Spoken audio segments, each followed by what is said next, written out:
what I've learned about economics and running a business is actually the more unique you do things, the more of a reason you should exist. Welcome to Honest Ecommerce, a podcast dedicated to cutting through the BS and finding actionable advice for online store owners. I'm your host, Chase Clymer, and I believe running a direct-to-consumer brand does not have to be complicated or a guessing game. On this podcast, we interview founders and experts who are putting in the work and creating real results. I also share my own insights from running our top Shopify consultancy, Electric Eye. We cut the fluff in favor of facts to help you grow your e-commerce business. Let's get on with the show. Hey everybody, welcome back to another episode of Honest Ecommerce. I'm your host, Chase Clymer, and today I'm bringing to you not one, but two co-founders from PF Candle Co. Please welcome to the show, Kristen and Thomas. How are you doing today? Good. Thanks for having us. Yeah, very good. How are you doing? I'm doing well. Thanks for asking. So for those that are unaware and can't put together context clues, what are you guys selling over there at PF Candle Co.? Yeah, we do sell candles, candles, home fragrance, incense, reed diffusers, room sprays, basically anything that's going to make your home and your atmosphere smell really good. We make it and we sell it. And I can attest, they smell amazing. They have been very nice and sent me over a care package. And there's one right next to my computer right now, making it smell great. Now, take me back in time.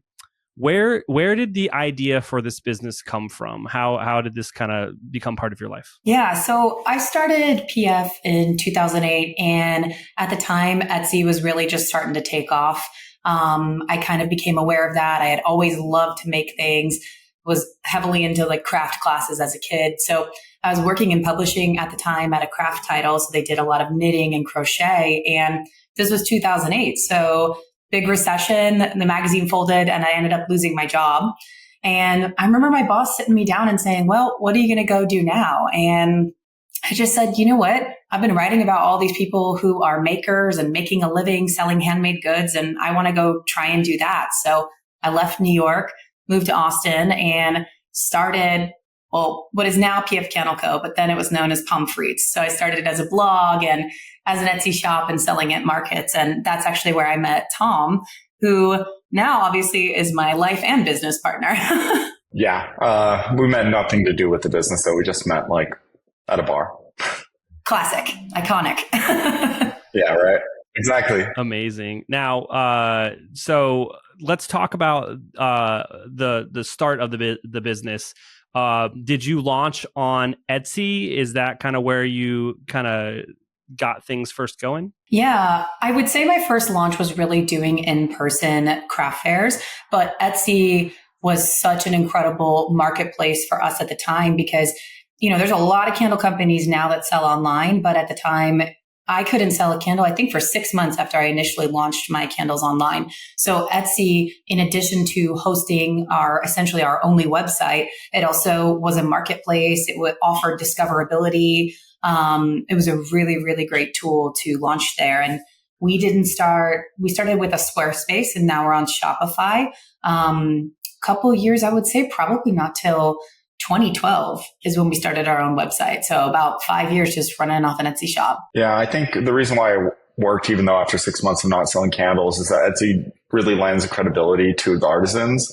And, you know, once people started taking a chance and reviews got up, because that was a big part, is that until the reviews got up on Etsy, no one was buying a single candle. And then the reviews came in and they were overwhelmingly very positive.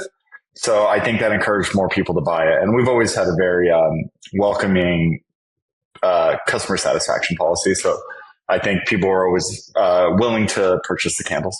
That's amazing. And so obviously you are doing in-person events. I'm assuming building your email list at these things. You're also growing on Etsy. What made you decide to make the leap into something like Squarespace and like build your own website versus just continuing what you were doing with Etsy? I think it was the fees. Yeah, I was going to say it's the fees. I know nowadays maybe they're not so high, but back then they were a modest chunk of each transaction. Very little compared to Amazon, but back then they were moving to Squarespace was significantly cheaper for us. You know what? Also, Etsy, as I said, was essentially my marketing tool as well. And once we started, we were super early to Instagram. It was actually part of our success story. We got discovered on there by West Elm, and then Instagram became our main marketing tool, and we used it all the time. So creating the extra channel of having the other marketing tool and not just being Etsy allowed the path to open for us to have our own website and save a little bit of money on fees. But fees aren't something to necessarily be scared of. You just have to pack it into your overall pricing, because we're on Amazon now and we have to consider those fees as well. And I think that if the platform's going to offer either ease for your customers to purchase or discoverability, they can really be worth it there. Yeah, I think also at the time we were concerned that we didn't meet the qualifications of an Etsy artist, because it wasn't just Kristen making the candles anymore, or me, because first it was Kristen making candles, then I made the candles, and then I hired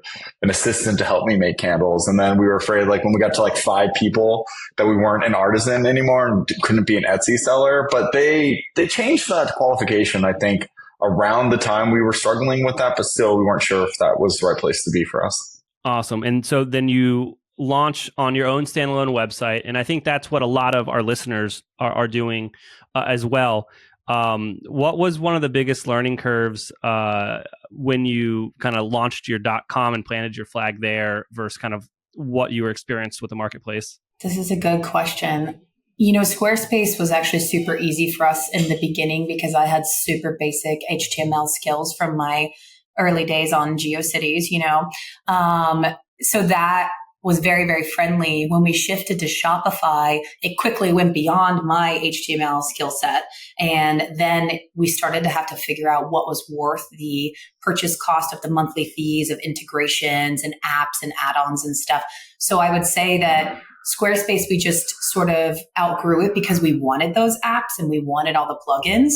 And then with Shopify, you have sort of the other end of it doesn't have as much kind of integrated. You have to get those add-ons. So really figuring out what was right for the business and what was worth the investment. I mean, we're independently owned and operated, so we're pretty scrappy at every turn, you know? Yeah, I'm trying to remember if there was anything in particular that was a challenge with Squarespace other than it was just a very simple website that was not too complicated. We didn't have a lot of control over it. We didn't have abilities to plug in our mail servers. We didn't have all the other plugins that we could do that we were looking for. And then I think we were also concerned with maybe some of the marketing from Shopify that maybe our website would crash if we had too many people but Black Friday, Cyber Monday. So I think those may have been some of our concerns or limitations with Squarespace at the time. Let's talk about getting those people to the website that would help with crashing it if you had an overall success. What were you doing? How are you driving that attention to the brand? Yeah, now I would say that we have a super robust email marketing plan that really targets sort of existing customers. And obviously, you can get people sort of onto the email list using the pop-up. That's so standard, is that pop-up when you first come to the website. We've recently integrated a small SMS program. It's growing and it's really, really the interesting new chapter for us. You can't, understate the social media aspect of just general brand awareness. Is that when I think about sort of what's bringing people to the website, attribution is so murky always with digital marketing. You can say, oh, I know that this many people clicked through the email, but ultimately it's about the whole ecosystem that you build. And as a young person starting out, what is so, so important is taking advantage of things that are free to you. And social media, for the most part, other than the time it takes, your time is what you're paying, right? But Instagram, getting a break on Instagram and getting a lot of followers on there early on was so key for us. So I think now seeing sort of these new business owners using TikTok in the same way that I might have used Instagram back in the day is really, really inspiring, because you just see that they're making the most of the tools they have available. Yeah, I think it was all social media because we're early adopters to it. If there was anything else, it might have been the fact that candles didn't do well online, like we were saying initially. It wasn't something people naturally went and trusted. People were doing it. They do it a lot more now today than they did then. The marketplace has changed a little bit more. But so one of the ways I think we got that business or interest in it is we'd had a whole bunch of wholesale accounts. we were selling at like Urban Outfitters, CB2. We had maybe during the Squarespace days, 500 to 1,000 different small doors that we sold to, like independent accounts. And I think once people would find us there, they would just Google us, and since we're a pretty recognizable name, they would find us and find our website. Hey, Shopify store owners, have you ever wondered if your store is leaving money on the table? Imagine increasing sales without spending more money on ads. Sounds too good to be true. Well, it's not. I'd like to introduce you to Store Tester. Store Tester is a done-for-you conversion rate optimization service for Shopify merchants. Could your store benefit from increased conversion rates, higher average order values, and improved revenue per visitor? Store Tester could be the perfect partner for you. From ideation to implementation, this full-service A/B testing service takes all of the guesswork out of improving Shopify stores. Store Tester does all the work for you while offering month-to-month transparent fixed pricing. It gets even better. They believe in their service so much, they're offering the first test for free for qualified merchants. Let me repeat, the first test is free for qualified merchants. Curious to see if you qualify for a free test? Reach out today. Visit storetester.com to schedule an intro call. That's www.storetester.com. Schedule an intro call today to see if you qualify for a free test. Hey everybody, today's podcast is brought to you by Intelligems, the ultimate profit optimization tool for Shopify merchants. I'm telling you this, obviously you know I own an agency. We use Intelligems when we're running split testing and CRO stuff for all of our clients. Are you looking to maximize your profits? Intelligems offers data-driven solutions to optimize your content, prices, discounts, and shipping rates. Join over 500 happy clients who have seen significant improvements. With Intelligems, you gain control over your e-commerce economics, boosting your profit per visitor by an astonishing 36%. But that's not all. Intelligems users report a 54.62% increase in revenue per visitor and a remarkable rise in conversion rates. How does Intelligems do it? Through a suite of tools that allows you to A/B test everything on your Shopify store, from landing pages to product prices and shipping rates. Imagine testing new layouts, offers, even a new Shopify theme with ease. We're testing a new landing page for our client on a new theme versus an old landing page on their old theme right now. Intelligems empowers you to find the perfect price point for your products and optimize your shipping strategy. But there's more. Boost your average order value with customized campaign offers and discover if your customers prefer free shipping or a lower list price. With over $100 million in incremental profit generated, they have over 1.5 billion transactions ran through their software. They have over 400 million shoppers that have gone through their test. Intelligems is not a tool, it's a game changer for your business. Are you ready to transform your Shopify store's profitability? Book a demo today at intelligems.io. Empower your brand to reach new heights. Again, that's Intelligems, giving superpowers to your customer acquisition, retention, and overall profitability. Absolutely. Now, how has kind of that grown these days? You've obviously got your wholesale side of the business and your direct to consumer side of the business. What would you say is like the mix these days? Of our business, it's probably 50-50. During probably the heights of COVID, it might have been closer to 60% direct to consumer and 40% wholesale because they were closed down and people were ordering online, but it's kind of balanced out to half and half. And prior to half and half, we were running maybe 15 to 20% of our sales direct to consumer.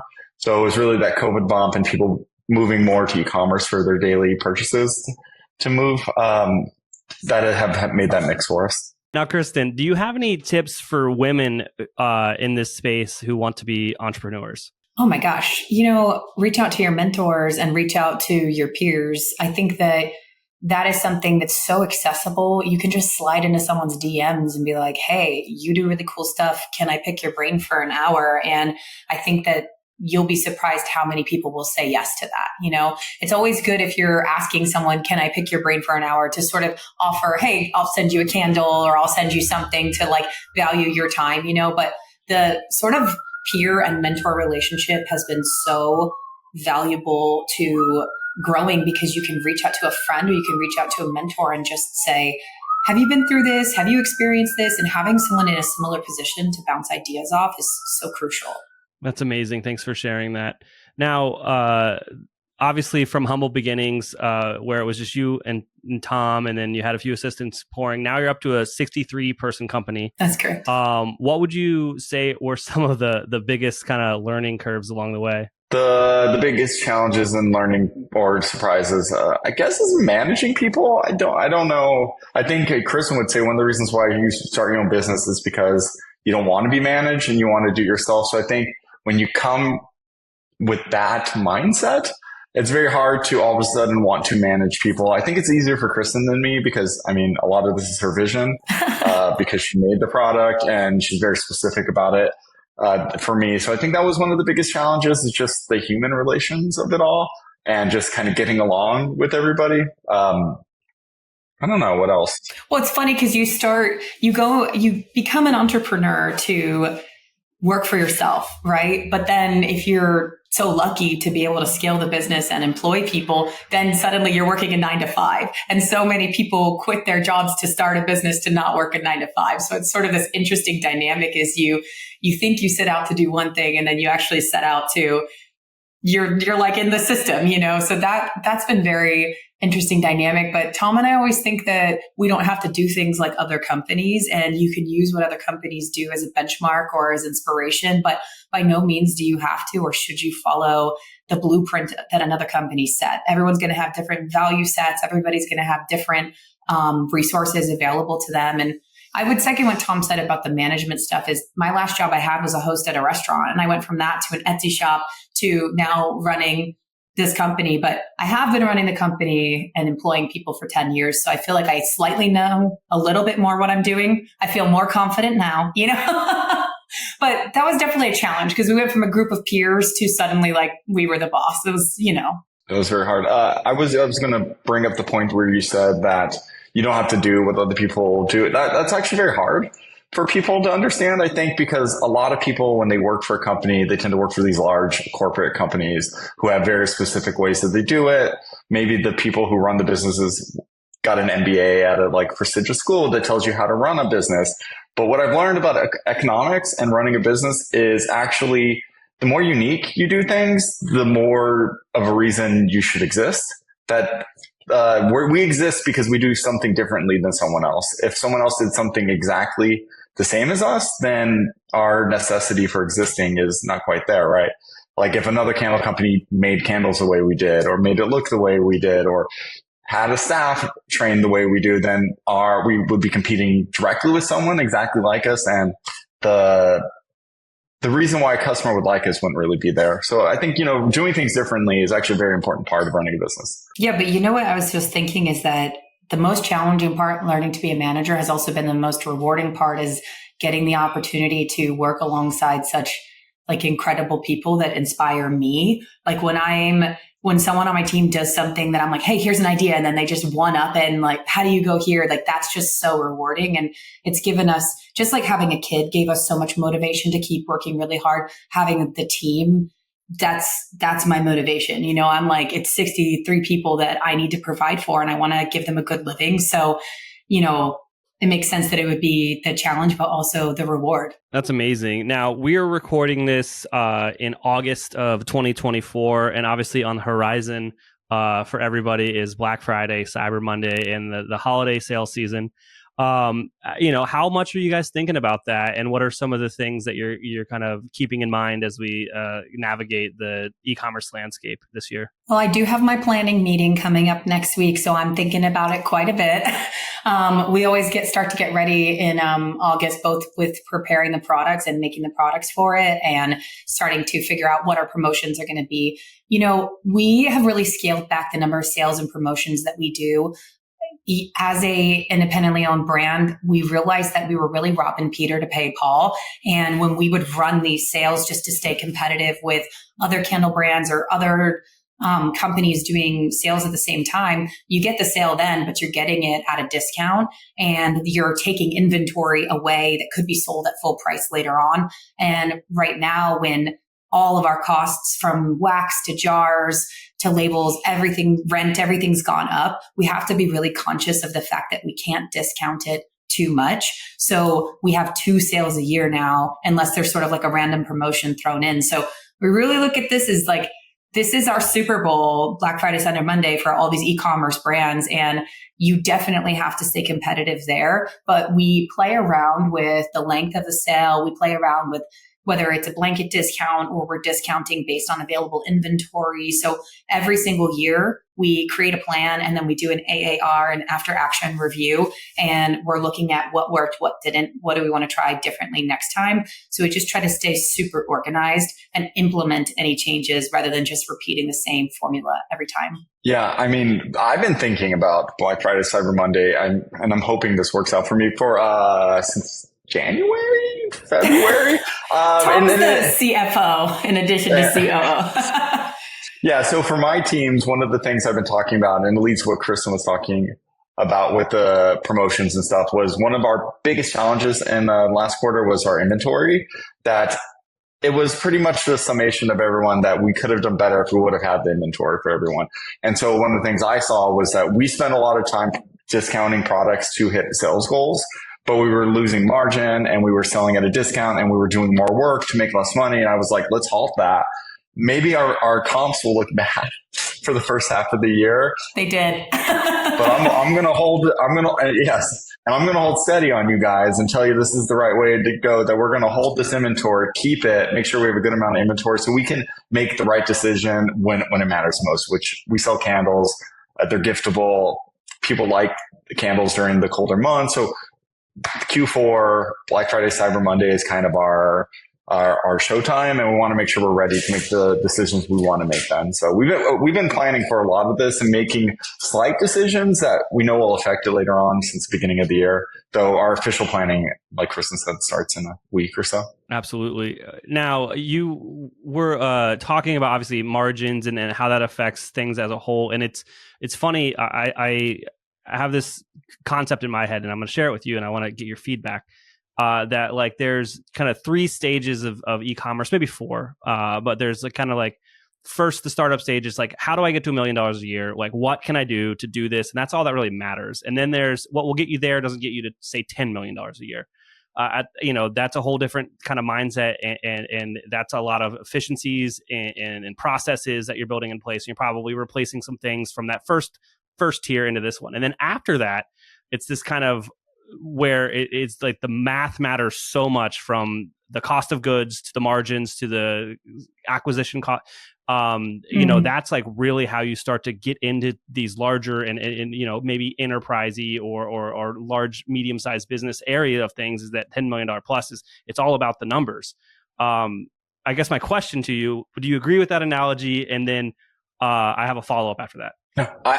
Well, weirdly enough, when I kind of started taking over some of the sales managing, one of my first goals in 2017, 2016 was to get our website to $1 million.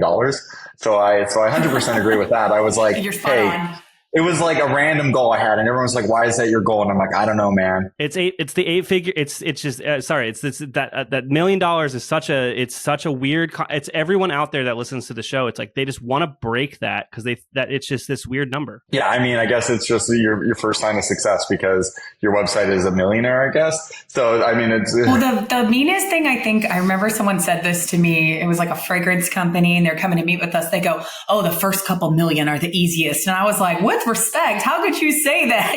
But it's exactly what you're talking about there, is you're in such a different mode when you're just first growing it versus the maintenance of the growth. Yeah.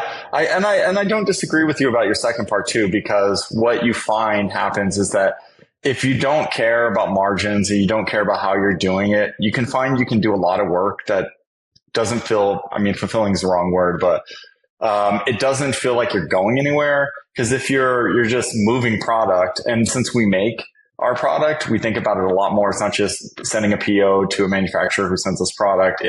I think about the time that we have to spend making the product. So I'm like, if I'm just moving through product and I'm making these people sweat to make candles, what's the byproduct of it? What's the reason why we're doing it? So yeah, you want to hit that goal, then you want to make sure you hit that goal with, you're hitting it well, and that you're making sure your time is spent doing the things that matter. Absolutely. And it's wild how it just gets to, just like, how long does it take for the dollar that you invest in the company to come back as more than that dollar that you invested? And that's like the whole name of the game. Yeah. I mean, I think about it all the time because, as we were growing, our margins were shrinking over like the past couple of years. And I'm just like, we could, probably be doing less work. It would be easier if we just, focus on doing things right. Absolutely. Kristen and Thomas, thanks for exploring that interesting rabbit hole there. Now, is there anything I didn't ask you about that you want to share with our audience today? Honestly, what I'm really excited about right now is we just launched a collaboration with Peanuts. So this is one of the biggest collaborations we've done to date, both in sort of the recognition of the brand we're working with, but also I would say it's really more so about the volume in which we're doing it, because we're wholesaling this collaboration. So we've never offered it for wholesale before. And it really allows it to have extra reach. So it's a Beagle Scouts collab in celebration of their 50th year anniversary. And we created 3 peanut scents, and it was just so fun and precious, and had a great launch party. And it just feels really, there's a lot of uncertainties right now in the economy and running a business. And there's a lot of day-to-day running the business that's a little stressful, but when I can work on projects like the Peanuts thing or work on things that feel creatively fulfilling, it reminds me of why I got into being an entrepreneur. So it's really just about not losing those moments of joy, Yeah. I think about one of the important parts, if I try to bring a lot of this together, with the collaboration is our entire strategy for marketing this year, which is, trying to find new customer bases, trying to do things that are just going to be interesting for our customer, because we've been doing it for 10 years. What can we do that is us, but also interesting? And the collaboration has been very successful. The Peanuts one in particular, because it has a wide base and people are really interested in it. And it allows us to have a lot of fun going forward. Yeah, we're at this interesting inflection point because now we're in 16 years of business, and the inflection point that we're at is, what's the evolution for the company look like now? Already we talked about the evolution of becoming a more direct-to-consumer brand. We're opening a 3rd store in Brooklyn soon. So that's been really exciting for us, but it's a moment for us to step back and really think about, what do we want for ourselves? What do we want for our staff?